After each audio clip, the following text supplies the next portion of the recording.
তো আসসালামু আলাইকুম বন্ধুরা, আশা করি কেমন আছেন? আজকে আমি আপনাদের একটা জামা বানিয়ে দেখাবো। তো দেখেন জামার গলা লাগাচ্ছি সামনেরটা। সামনেরটা লাগানো হয়ে গেছে, এখন পিছনেরটা লাগাবো। তো পিছনের পাটটা লাগাচ্ছি, দেখতে থাকুন। তো বন্ধুরা দেখতে পাচ্ছেন এই যে ২ সাইডে গলা লাগানো হয়ে গেছে। এখন এটাকে সুন্দর করে জয়েন করব। দেখতে থাকুন। যদি কারো বানানোর ইচ্ছে হয় অবশ্যই জামা বানাতে পারবেন। তো আমি যখন কাটবো তখন আমি সেই কাটার ভিডিওটাও আপনাদের সবাইকে দিব। সবাই আপনারা মনোযোগ সহকারে ভিডিওটা দেখবেন। ওকে? আমি এখন ২ পাশ জয়েন করতেছি সামনের পিছনে। তো জয়েনটা আমার হয়ে গেছে।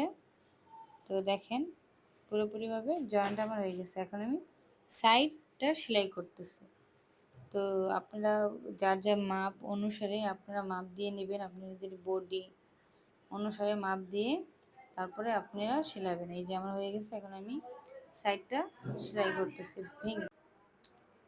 তো সাইডটা সেলাই করতেছি। তো সাইডটা যখন আপনি সেলাই করবেন অবশ্যই সুন্দরভাবে এটাকে সাইজ মতন দেখে আছেন কি না, যদি না থাকে সুন্দরভাবে কেটে তারপরে আপনারা সেলাই করবেন। ওকে,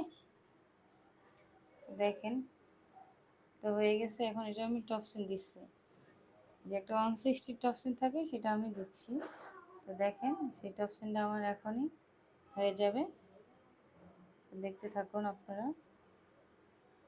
এই যে হয়ে গেছে, এখন আমি স্লিপ মানে হাতা, যেটাকে আমরা বলি হাতা, সেই হাতার মুড়ি সেলাচ্ছি। তো দেখেন হাতাটা সেলাই করতেছি। মাপ দিয়ে নেবেন আপনারা, হাতার মোহর বা হাতার ঘের কতটুকু রাখবেন সবগুলো মাপ দিয়ে সুন্দরভাবে মাপ দিয়ে তারপরে আপনারা সেলাই করবেন। তারপরে বাড়তি অংশ কাপড় থাকলে সেটাকে কেটে ফেলে দিবেন। ওকে, তো আমার সেলাই করা হয়ে গেছে বাড়তি অংশ, তা আমি কেটে ফেলে দিচ্ছি। তো সুন্দরভাবে দুইটাকে সমানভাবে ভাঁজ করে, যদি একটু শেপ করা লাগে আমি একটু শেপ করে নিয়ে এটাকে আমি এখন জয়েন করব। তো দেখতে থাকুন আপনারা, জয়েন করা শুরু করেছি।